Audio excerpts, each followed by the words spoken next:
It was like an explosion. I was really scared. So I thought maybe a truck exploded or there was a house exploding nearby.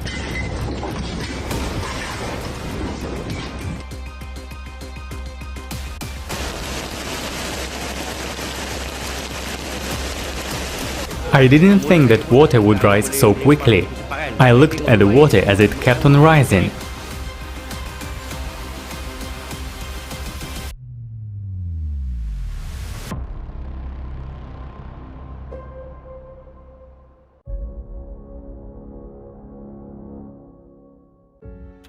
March 2023.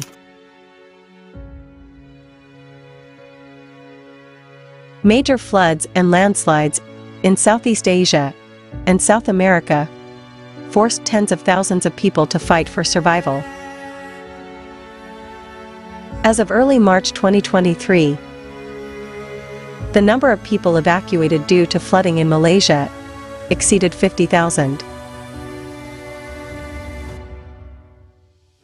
In the country, since late February, heavy rains caused rivers to overflow their banks and flood villages, roads, and vehicles. Many people were trapped inside or on the roofs of their homes. Unfortunately, several people lost their lives. The state of Johor was hit the hardest, with tens of thousands of residents now relocated to relief centers in schools and public buildings. I didn't think that water would rise so quickly. I looked at the water as it kept on rising, and then I moved my belongings, like my TV, Xbox, everything I could take. On March 6, a landslide triggered by torrential rain left about 50 people on the remote island of Sarasan missing. Floods of mud and debris destroyed homes, roads, and other infrastructure. At least 15 people lost their lives. A day earlier in Brazil, in the northern state of Parana, powerful torrents of water, caused by heavy rains, destroyed about 250 houses and several bridges. Hundreds of residents were forced to leave their homes. What will happen to the climate next? And how can we solve this problem? What processes are going on in the Earth's interior and on other planets? What happened in 1995? Watch a scientific report with the results of many years of research, revealing the truth about climate.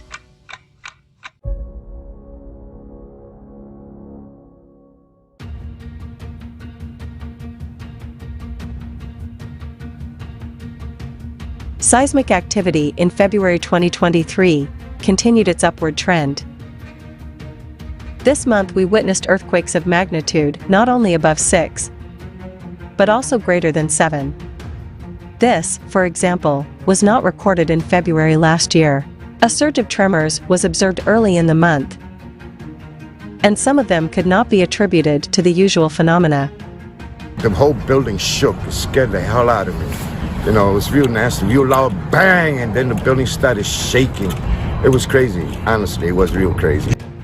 Thus, the strongest earthquake in the last 40 years happened on February 6 in New York State, near Buffalo, USA. Its magnitude was 3.8. The tremors were felt from Niagara Falls in the north to Orchard Park in the south. On the magnitude scale, 3.8 is small. But the peculiarity of the Earth's crust in this area is such that the efficiency of seismic wave transport compared to sedimentary areas is higher. So the vibrations were felt much stronger. It was like an explosion. I was really scared. So I thought maybe a truck exploded or there was a house exploding nearby. It was really threatening. On the same day, the great natural disasters began to hit Türkiye, demonstrating conclusively the fragility of our calm well-being in the face of cataclysmic events. As of the end of February, the confirmed death toll in Türkiye exceeded 44,000.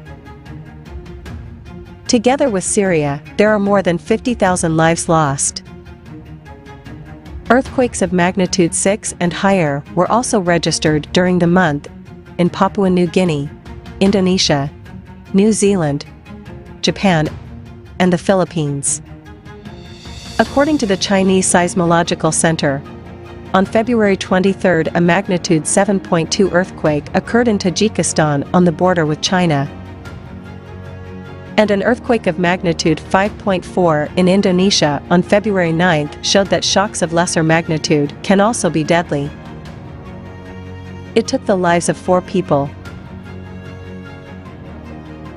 So far, most of the potentially dangerous seismic events occur far away from populated areas, often in the ocean. But what will happen if many parts of the planet are shaken in a short period of time? Can the affected countries and the world community as a whole cope with the burden of consequences? What state will be able to help its neighbors when it lies in ruins? Let's look at the facts presented at the forum Global Crisis: Our Survival is in Unity.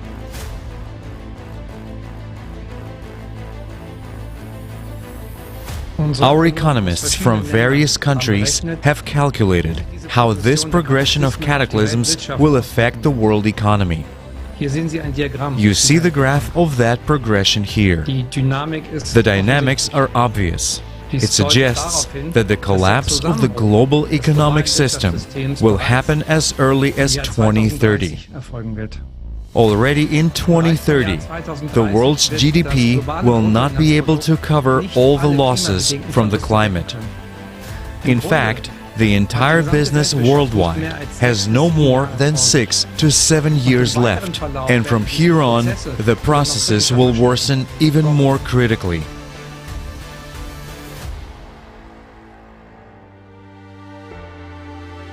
Volcanic activity is inextricably linked to seismic activity. More than 40 volcanoes were active in February. Among them, Sakurajima in Japan, Ebeko in the Kuril Islands and Kilauea in Hawaii, Karangetang and Merapi in Indonesia, Popocatepetl in Mexico, Villarrica in Chile and Cotopaxi in Ecuador. But seismic instruments have also recorded disturbances on seemingly serene dormant volcanoes. 2 such sites are located in the northwestern United States. The Alaska Volcano Observatory, AVO, upgraded Trident and Aniakchak volcanoes in February due to an increase in earthquakes beneath them. Dozens of tremors of magnitude up to 3.7 occur daily at depths of less than 9 kilometers, increasing the likelihood of an eruption. However, no one can give accurate predictions of eruptions, as well as earthquakes. And the issue of saving the victims remains paramount. The reality is that humanity is divided into 2 unequal parts. One, an extremely small one, has usurped the latest technologies for saving people and offers to buy them at a fabulous price for its own enrichment.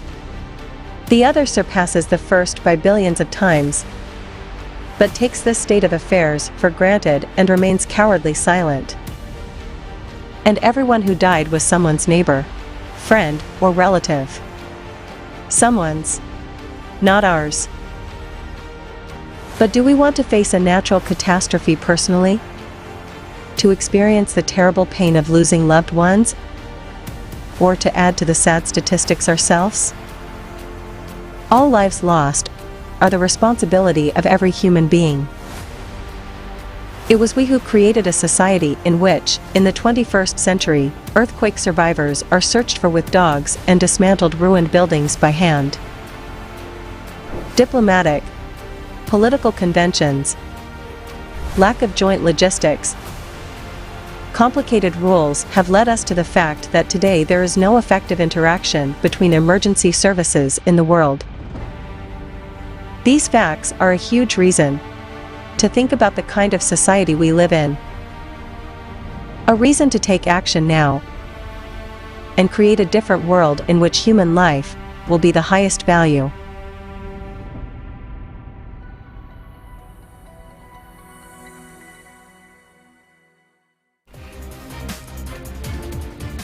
There are already efficient technologies that have been developed to save people in emergency situations. For example, a rescue drone that can be used regardless of weather conditions. Thanks to a multitude of sensors, it finds survivors very quickly. A vehicle with an autopilot can detect debris underwater during flooding, help people get out of the water, and it can deliver supplies. A snake robot and a crawler robot can detect gas leaks, and owing to built-in microphones and speakers, it can help communicate with survivors in hard-to-reach places. Developed together with NASA, Finder technology can detect breathing and heartbeat in 1 minute, even through 9 meters of concrete, and it can help find up to 5 people at once. The multi-purpose complex Volcano is a unique development, which has no equivalent in the sphere of emergency management, as it is capable of calculating the required number of rescuers and equipment, determining the required amount of funding for a rescue operation, victim support, and recovery work. But such technologies do not allow stealing from the budget and profiting from human misery. That is why they are not available to us in the consumerist format.